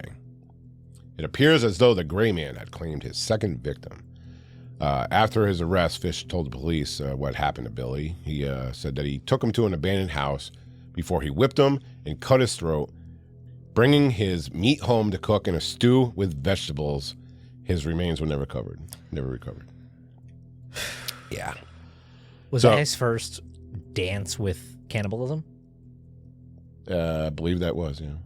On May 25th, 1928, Edward Budd placed an ad in the New York World reading, "Young man, 18, wishes position in country. Edward Budd, 406 West 15th Street." Edward, who lived in a cramped ground floor apartment with his parents and 4 siblings, was looking to earn money doing something more pleasant than just driving trucks. Little did he know that his advertisement would set in motion events that would bring to light one of the most deranged and insidious serial killers the world has ever known. A few days later, a well-dressed gentleman who addressed himself as Frank Howard appeared at the Budd's door in response to the ad. Mrs. Delia Budd invited him inside, and Edward and his friend Willie appeared. Edward asked if Willie could work with him as well on Mr. Howard's farm, to which the old man agreed. He then said that he had to leave as he had a business appointment and would return on a Saturday with a car. Since Mr. Howard was obviously Albert Fish, had only been expecting one young man, he had to make extra preparations for an extra one. He later told police that he planned to tie up Edward, cut off his penis, and leave him to bleed to death. So on that Saturday, he sent the Budds a handwritten telegram reading, "Been over in New Jersey, call in the morning." On Sunday, June 3rd, Mr. Howard, quote unquote, returned to the Budd apartment with pot cheese, strawberries, and his weapons, which he referred to as his implements of hell, wrapped in a package. As the family was having lunch with their guest, he asked if they had received his telegram. Seeing it on the mantel, he surreptitiously placed it in his pocket, which was also observed by Mr. Budd, who thought it was odd, but he didn't really say anything. Like, you sent us a telegram, and now you're taking it back. Yeah. It's kind of weird. Whatever. And I'm sure a telegram was a big deal back then. Oh, yeah. That was like a Christmas card. Anybody got the telegram? That was a Christmas card back then. Telegram here. That's when like your mom tapes up the Christmas cards. Yeah. All on the mirror or whatever. Yeah. Over the threshold. Yeah. While they were waiting for Edward and Willie, 10-year-old Grace Budd entered the apartment. A beautiful little girl in her Sunday church dress. She had brown hair, big dark eyes, and pale skin. What do you think's going to happen, Garrett? I don't know, man. Mr. Howard immediately turned his attention to her. Come here, child, he said, gathering her onto his lap. Let's see how good at counting you are. That's so fucking eerie. Yeah. Ugh, I hate it. To the family's astonishment, Mr. Howard whipped out a wad of cash totaling $92.50, Woo! which back then was about $1,300. In today's pulled money. out a band. Yeah, he just pulled out a band. After Grace had successfully counted it, he praised her and gave her 50 cents to buy some candy. Here's some candy, little girl. Yeah. As she had run off, Mr. Howard, a.k.a. Albert, said, I just remembered. My sister is having a birthday party for my niece. Do you think Grace would like to go? I'll bring her back by 9 and pick up Eddie and Willie. He added that his sister had lived at 137th in Columbus. I'm telling you, you don't let a fucking stranger. It just goes to what I'm saying about this fucking era and time. Mm-hmm. So, Mr. and Mrs. Budd, somewhat reluctantly, they agreed. And Grace was excited as she put on her fancy coat with fur trim. That's so sad. She was excited to go to this birthday party. So her mother watched as she walked out the door, down the sidewalk, with the old man, not knowing that it would be the last time she would ever see her daughter. When Grace failed to return by the night, the Budds notified the police the following morning. The following morning, I'd be like, she'd been gone for 3 hours. Yeah. Fuck. The police were immediately suspicious when they heard that the address that Mr. Howard had given them. They were like, Columbus, that ends at 110th Street, not 137th Street, or whatever it was. So they also quickly learned that there was no such person named Frank Howard that matched the description. So Mr. Budd recalled that the stranger had taken the handwritten telegram with him, which would provide police with their first clue. They managed to track down the telegram office at which he had sent it in Harlem and found the original handwritten copy with his writing. I'm actually surprised. I didn't know how telegrams work. I didn't know that they kept copies. I didn't know there would be a paper trail for that. I thought it would just be sent and then that was it. You fill it out and send it. Yeah. That's interesting. Mm-hmm. Now, in the meantime, hysteria broke out in the city again with numerous gray man sightings. 3 men were falsely identified as Grace's kidnapper, and one was actually set to go to trial when Mrs. Budd retracted her identification at the last minute. That's not him, okay? All had grown quiet, and Albert married again briefly in 1930. This time his bride was Estella Wilcox, a divorcee with children. This marriage only lasted a few weeks, though, because Albert, he scared the children with his cane. Yeah, can you burn my butthole? Yeah, they don't like stuffing cotton in people's assholes, you know what I mean? Dude, what is it? What a lunatic. Mm-hmm. So Albert Fish was arrested again in 1934, but not for murder. It seems that he started his habit of writing obscene letters to women again. His ploy was to select a target, write a slightly suggestive letter, just a little hint of sexuality in it. Yep. And if she responded, then he would send increasingly more sexual and disgusting missives. The typical theme of these letters was that he had a young son who was well-built but mentally handicapped and in need of discipline. What? Yeah, he spent the rest of the letter explaining to the recipient in graphic detail what care the boy needed, focusing on spanking him and attending to his bathroom needs, like shitting on him or something. I don't know. Unfortunately for Albert, one of these recipients turned the letters into the police, who then appeared at his rooming house with a warrant. Upon searching his room, they found more letters, a homemade whip, and a fetid hot dog and carrot, which he had been pleasuring himself with. And for those wait. Question. Yeah. Fetid means what? I had to Google this because I didn't know what fetid means. Okay, because I don't know what fetid means. Yeah. Fetid means that it fucking stunk to holy fucking hell. So it was shit. Like rot, yeah. It was like fucking stank ass, fucking like disgusting shit. Yeah, fetid.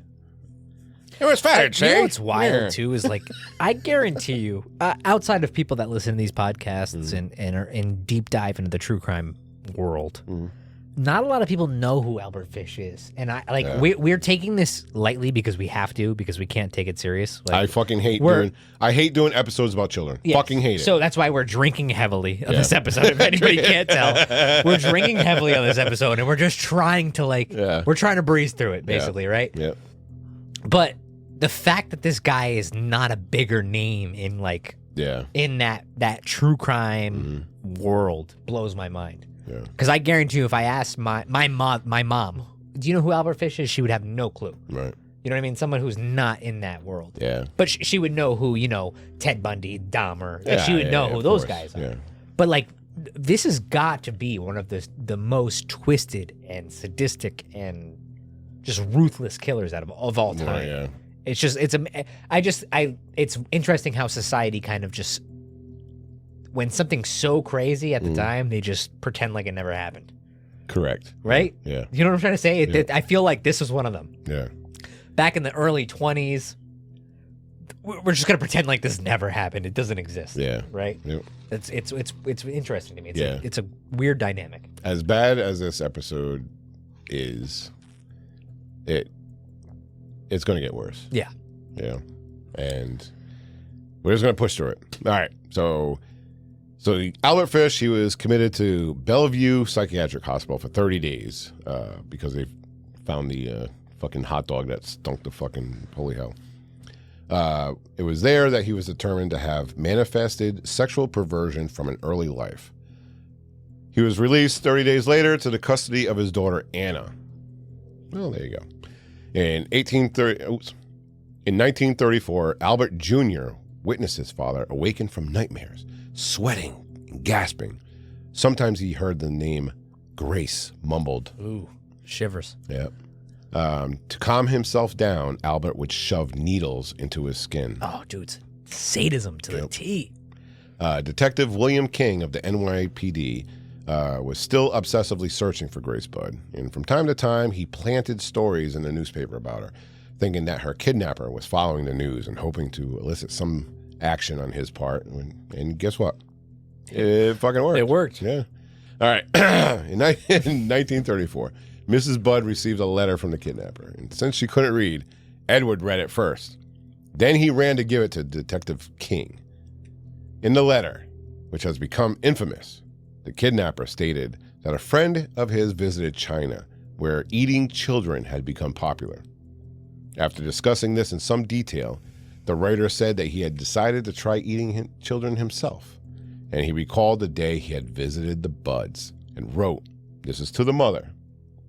Grace sat in my lap and kissed me. I made up my mind in that moment to eat her. I took her to an empty house in Westchester I had already picked out. When we got there, I told her to remain outside. She picked wildflowers. I went upstairs and stripped all my clothes off. I knew if I did not, I would get her blood on them. When all was ready, I went to the window and called her. Then I hid in a closet until she was in the room. When she saw me all naked, she began to cry and tried to run down the stairs. I grabbed her, and she said she would tell her mama. First, I stripped her naked. How she did kick and bite and scratch. I choked her to death, then cut her in small pieces so I could take the meat to the rooms and cook and eat it. How sweet and tender her little ass was roasted in the oven. It took me 9 days to eat her entire body. I did not fuck her, though I could have if I wished. She died a virgin." This is to the mother of this child. Oof. Imagine reading that fucking letter. Ooh. And you allowed your daughter to leave with this man. My mind went somewhere else. What? I went real dark. I want to fucking murder everybody, dude. Yeah. My mind went somewhere real dark right there in that. Yep. And it's the tone, it's the way he's describing it. Matter of factly. Yeah. Yeah. It's that's what really annoys me about that whole letter. How sweet Like he thinks he's the man when he's saying it. That's the shit that like I wish I found out where you were. Yep. So Detective King, he noticed an emblem on the back of the envelope with the initials NYPCBA. He figured out that it stood for New York Private Chauffeurs Benevolent Association and paid their office a visit. There, he found that one member had taken some of the stationery to his former rooming house at 200 East 52nd Street. King went immediately to this address, where the landlady, Mrs. Schneider, identified a drawing of Frank Howard as a sometime tenant of hers named Albert Fish. She promised to call Detective King the next time he appeared. On December 13th, 1934, Mrs. Schneider called Detective King to inform him that Albert Fish had just arrived at her boarding house. King rushed to the residence, where he found his quarry sitting at a table drinking tea. "Albert Fish?" he asked. Fish nodded and stood. However, as soon as King approached him, Fish whipped out a razor blade from his pocket. Whoosh, whapa. The old man was no match for King, because he's like fucking 90 by now, who swiftly disarmed him and handcuffed him. "I got you now," he said triumphantly. At police headquarters, Fish quickly started talking. "All right," he said. "I'll tell you all about it. I'm the man you want. I took Grace Budd from her home on the 3rd day of June. I brought her to Westchester and killed her that same afternoon." When asked why, he simply shrugged. Fish explained that after taking Grace from the apartment, they boarded the train with a one-way ticket for Grace to Westchester, 23 miles away from the city. Oh, that's such an eerie fact, dude. That the way you just included that really just... With a one-way ticket? The one-way ticket got me. Mm-hmm. So he undressed himself and unwrapped his implements of hell, a meat cleaver, a butcher knife, and a small hacksaw. When Grace entered, holding a bouquet of wildflowers she had picked, he jumped out naked, and the little girl screamed, dropped the flowers, and began to run. Fish grabbed her by the throat, and then he knelt on her chest while he strangled her. He decapitated her with his knife, letting her blood drain out into an empty paint can. When the can was full, he tried to drink the blood but choked on it. Albert had finally found a behavior that was too disgusting even for him. He then dismembered Grace and filleted her flesh in order to cook and eat her. When asked again why he had killed Grace, Fish said, "You know, I could not account for it." By this time, word of the capture of the Gray Man had spread, and everybody wanted to know more about this mysterious figure. The press had a field day, dubbing him such colorful names as the Werewolf of Wisteria, the Vampire of Brooklyn, and the Moon Maniac.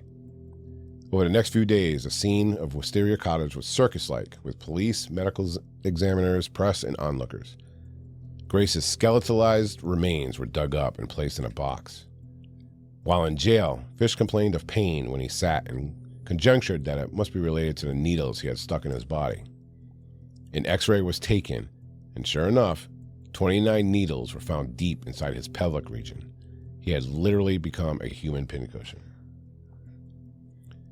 When Fish went to trial, his defense was, not surprisingly, not guilty by reason of insanity. There were 2 whole days of psychiatric testimony during which one of the psychiatrists said there is no known perversion that he did not practice, and practiced frequently. The defense introduced the idea that he was suffering from lead colic, a form of dementia caused by inhaling lead paint from his years working as a painter.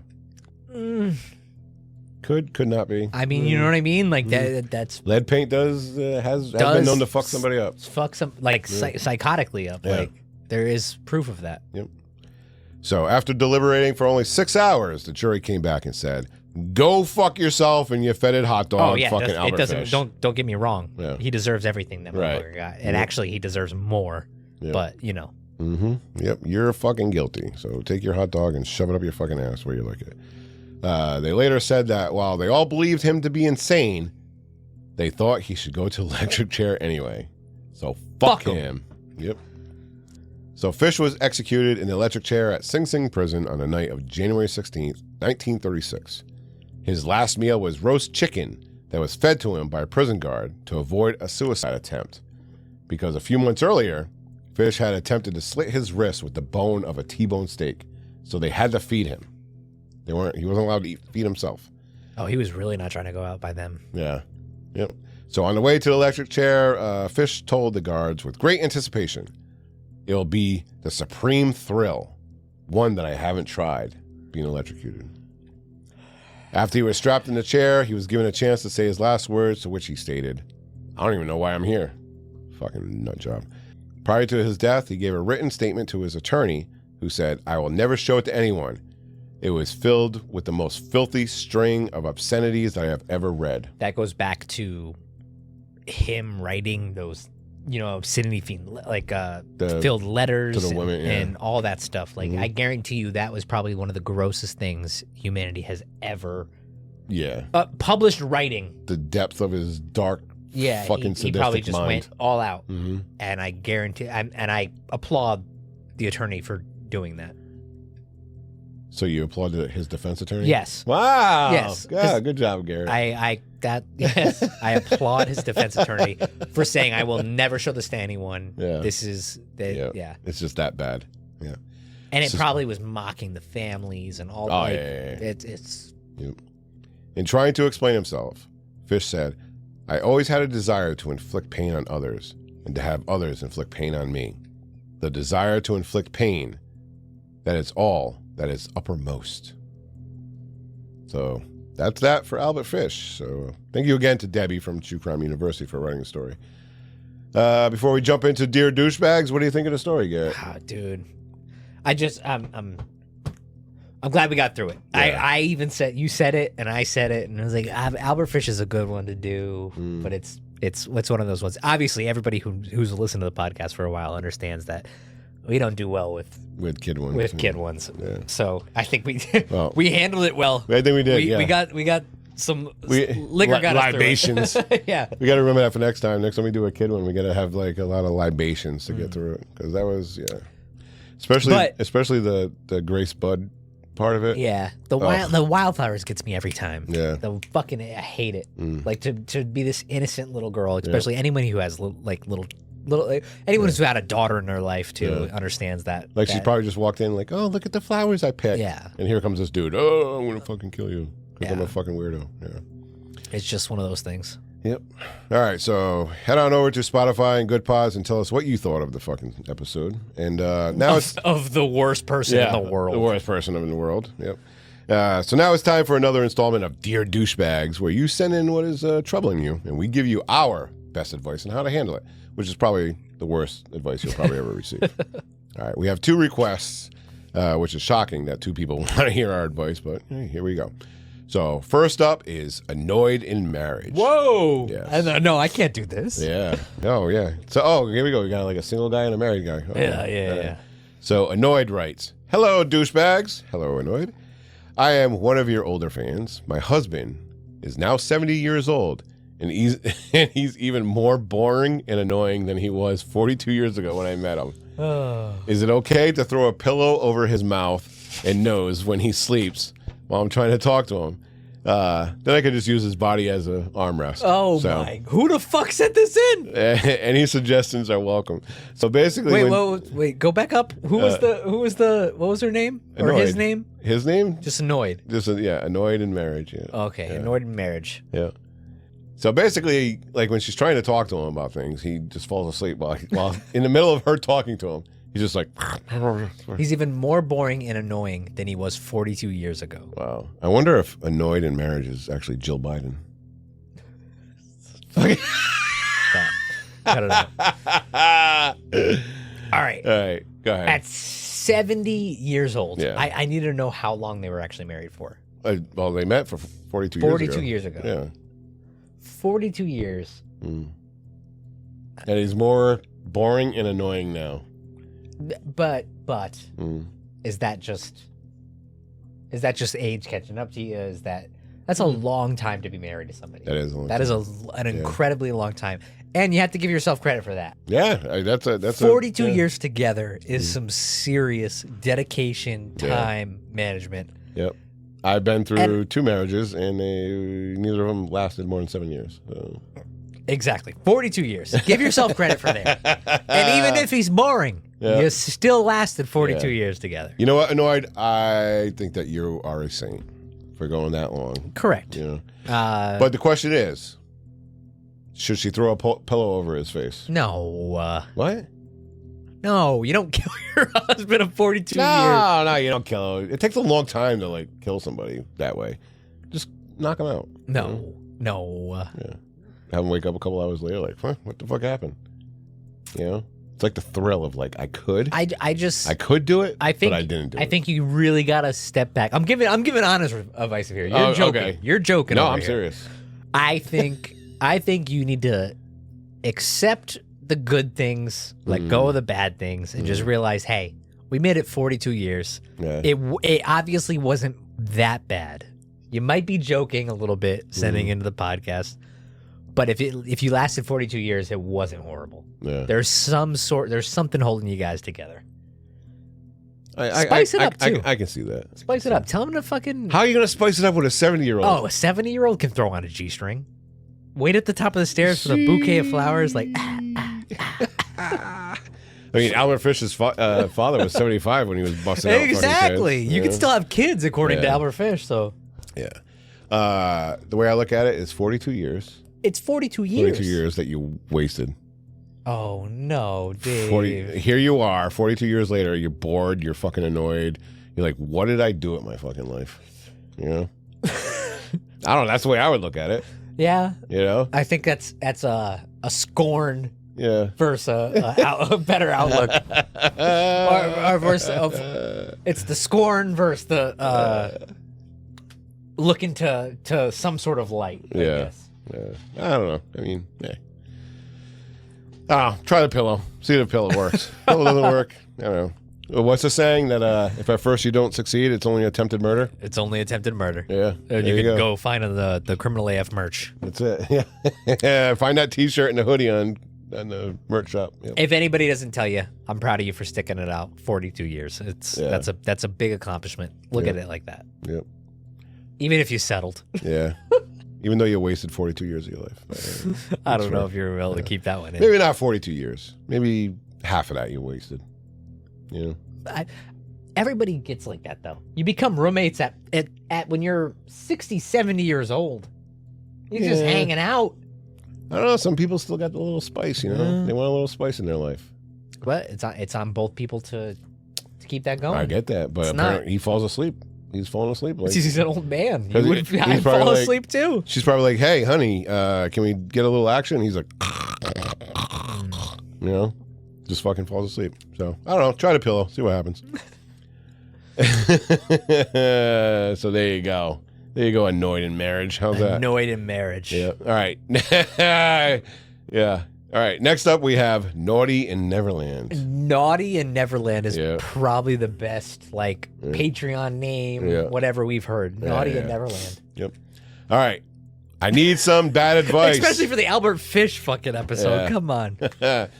I need some bad advice there, douchebags. I've been talking with a friend, quote unquote, late at night. Oh, no. We've only met once in real life. And that meeting, you know, it was harmless, you know. But lately, we've become a little bit more flirtatious, and there may or may not have been some topless pics that were sent. Okay. Side note, I also may be married. Dying to know what you guys think. What are we? We're just marriage counselors here? I guess. Criminal AF? I guess we're working on marriages here. I guess so. I don't know. All right, so you sent nudie pictures? Well, is this what she's saying? Yeah, I sent topless pics. Okay. I sent topless pics. Yeah. And was flirting with somebody that I met once. Yeah. But I mean, I would imagine they've been talking. I don't know. Yeah. Obviously, they met up in person once. Yeah. It was harmless. Yeah. And then they've been more flirtatious on the phone, just like a normal relationship starts. Like they met. I don't know. There's so much. They met, and maybe one of them hit the other one up on Facebook or something. Yeah. I don't know. I think there's a lot of unanswered questions here that we have to know the information before. Is her marriage going well? Is she happily married? Is she just looking for some excitement? A little spice. Yeah. Like. What are we talking here? How far is it going to go? Yeah. You know what I mean? Are you joking? Are you just sending topless pictures to feel alive again? Right. There's so much unknown in this question. There is, yeah. It's still wrong. Still wrong. Still wrong? Still wrong. Okay. You're still married. You're still sending topless pictures. You're still flirting. Yep. Better than a hoot shot, but yeah. Don't send the hoochie. I would need to know more to actually really answer this question. Yeah. Well, hypothetically speaking, healthy marriage. Healthy marriage, okay. Okay. Healthy marriage. You guys are good. You're loving. You're still having sex. You got. Yeah. Okay. And things are great, and you're doing this. I don't know. I would probably be pissed if I was the husband. I would be too. If I found out about it, I'd be fucking livid. I would be livid regardless, even if we weren't doing well. All right. So, okay, now let's go to that. You're not doing well. You're not doing well? Yeah. I don't know. What if it's, I'm just throwing out fucking hypotheticals here. Yeah. What if it's, like you said, you just become friends by that time? You know? Like you're married, but it's just like, we're just friends, basically. And you're not getting that fucking spice. You need a little spice somewhere else. Do you just go ahead and just fucking, or do you handle your fucking marriage first? I think a lot of the problems that comes down to that is communication, because I always think there's one partner in the dust left out to the wind. On the outside looking in. On the outside looking in. He thinks that everything's fine, or she thinks that everything's fine, and the other one says, nope, I've been unhappy for years. Yeah. You never, which has the communication was, but you know what I'm trying to say? The communication was never there. Right. You guys weren't communicating in the beginning. Yeah. And that's the sign of the downward spiral of the marriage, not just the fact that she's flirting with other dudes, sending pictures, whatever the fuck this one was. So I think that even though you say, oh, it's happily, if somebody's doing that, it's not. There's some sort of problem there. Yeah. So what I would say in this question is figure out what that problem is. Talk.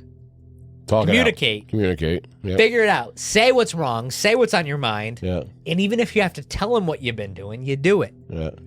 Kind of like, hey, this is what's happening in our marriage. Yes. Obviously, this is an issue. We need to correct it. I've actually fucking been sending fucking tits to fucking another fucking person. Sure. As long as, even if it's super shocking, as long as it gets the conversation going. The only way you're going to solve something is if you talk about it. I think that's the biggest problem with marriages in today's. No communication. You just break down. You're not the same people that you were when you got married at the beginning. Right. You become standoffish. You do your own thing, and you don't just talk. Yeah. And don't be sending fucking tits. Talk first, then send tits. Talk it out. If it doesn't work, and it doesn't work, send as many tits as you want. Send your tits. Yeah. But talk about it first. Figure it out. Figure out your problems. I don't know. Communication. I'm a huge communication guy. I agree. Communication. Talk. Communication. It doesn't matter if it's going to be an awkward conversation. She's going to get mad. Whatever. Yeah. Just talk about it. Yep. And then you always use that. Well, if we don't talk about it, I'm telling you guys, listen. Guys out there listening.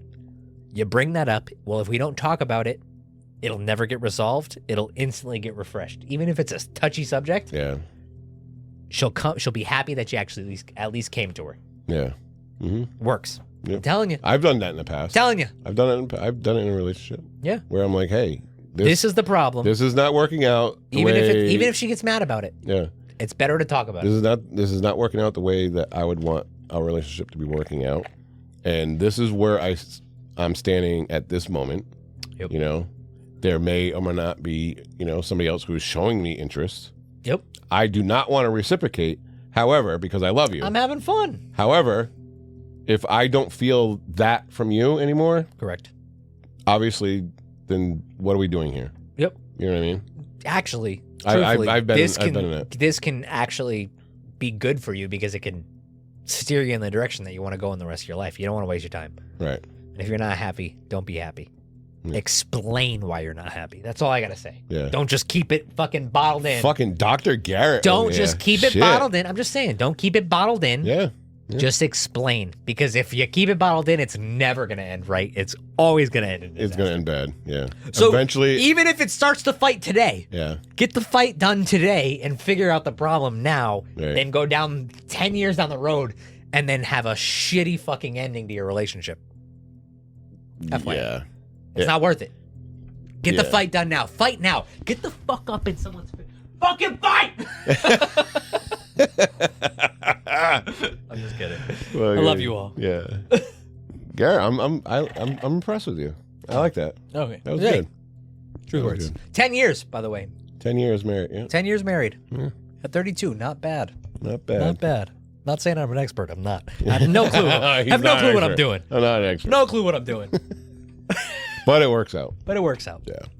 But I would have to say, like, for example, your marriage with Kelly, like both of you. We fight like hell. But it's like a loving fight. But we communicate. You communicate. Correct. Yep. I'm telling you. 100%. It's the biggest fucking thing. Yep. Communication's huge. Mm-hmm. And by that, it puts you both on the same fucking page. You both know what is expected of each other. You know exactly. And when we're fucking up, we know we're fucking up. Right. Even if we fuck up, we're like, hey, I fucked up. Yeah. So. Yeah. Wow, Garrett, I really am. I'm really impressed. That's good. So keep sending them titty pictures. Yeah.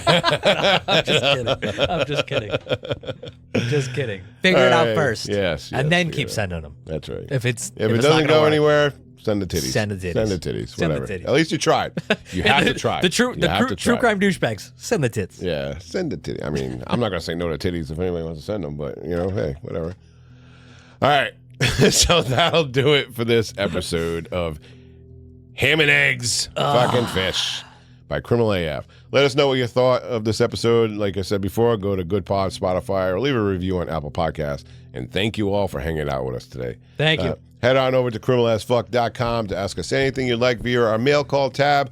Or, as we just did, you want our shitty advice, go hit us up on a Dear Douchebags tab. Now, signing off from Studio Chloroform, keep your head on a swivel and stay safe till next time.